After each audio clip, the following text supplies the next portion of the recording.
এশিয়ার power house জাপানের বিপক্ষে লড়াইটা দারুণ করলো সর্বকালের সেরা ফুটবল টিম ব্রাজিল। নকআউট পর্বের মহা গুরুত্বপূর্ণ ম্যাচে শুরু থেকেই ছিল টান টান উত্তেজনা, আক্রমণ ও পাল্টা আক্রমণে জমে ওঠে ম্যাচ। কার্লো আনচেলত্তি যেমন ক্ষণে ক্ষণে পরিকল্পনা বদলিয়েছেন, তেমনি জাপানও জান প্রাণ দিয়ে লড়াই করেছে। সেখান থেকে কেমন হলো ম্যাচের শেষ ফলাফল, তাই নিয়ে বিস্তারিত এই রিপোর্টে।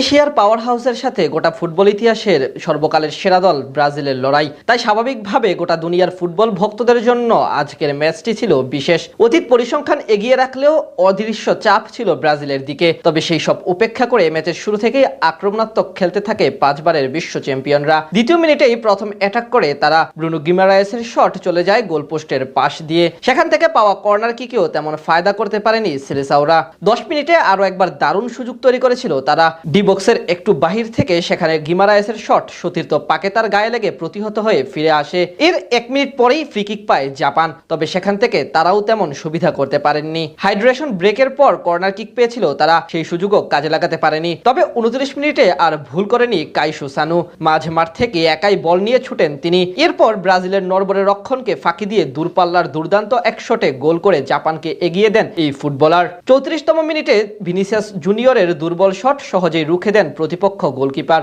মাঝের সময় বল দখলের লড়াইয়ে ব্রাজিল এগিয়ে থাকলেও বেশ কয়েকবার আক্রমণ তৈরি করে এশিয়ার দেশ জাপান। 36তম মিনিটে ডি বক্সের বাইরে থেকে ডেডলক ভাঙার চেষ্টা করেন লুকাস পাকেতা, তবে তার প্রচেষ্টাও সফল হয়নি। এদিন প্রথম থেকেই ব্রাজিলের ফুটবলারদের একাধিকবার দেখা গেছে ভুলভাল পাস খেলতে, যার খেসারত হিসেবে শেষ অবধি এক গোলে পিছিয়ে থেকে বিরতিতে যায় ভিনিসিয়াস জুনিয়ররা। ম্যাচের প্রাণ ফিরে আসে দ্বিতীয়ার্ধে। লুকাস পাকেতার পরিবর্তে মাঠে নেমে শুরুতেই আক্রমণে ওঠেন এন্ড্রিক, যদিও সেই সুযোগে ব্যর্থ হন তিনি। 52তম মিনিটে মেথিউ কুনহার ক্রস থেকে হেড নেন ব্রুনো গিমারায়েস, তবে তার হেড ঝাঁপিয়ে পড়ে দুর্দান্ত এক সেভ দেন জাপানের গোলকিপার জিউন সিজুকি।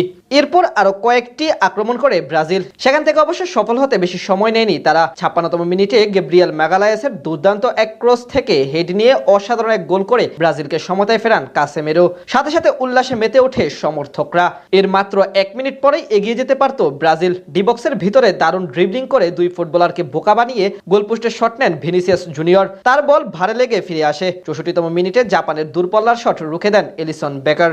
ধীরে ধীরে যেন ডিফেন্সিভ দিকে মনোনিবেশ করে জাপান। সেই সুযোগে কয়েকটি আক্রমণ তৈরি করে ব্রাজিল। 74তম মিনিটে রাইট উইং দিয়ে বল নিয়ে বক্সের ভিতরে ঢুকে যান রায়ান। তার বাড়ানো বল অবশ্য কাজে লাগাতে পারেনি কেউ। খানিক পরে বদলি হিসেবে নামা গেব্রিয়েল মার্টিনেল্লির শট চলে যায় পোস্টের একটু বাইরে দিয়ে। এরপর দ্বিতীয়ার্ধের বাকি সময় আরো একাধিক আক্রমণ করলেও তেমন সুবিধা করতে পারেনি ব্রাজিল ফুটবল দল।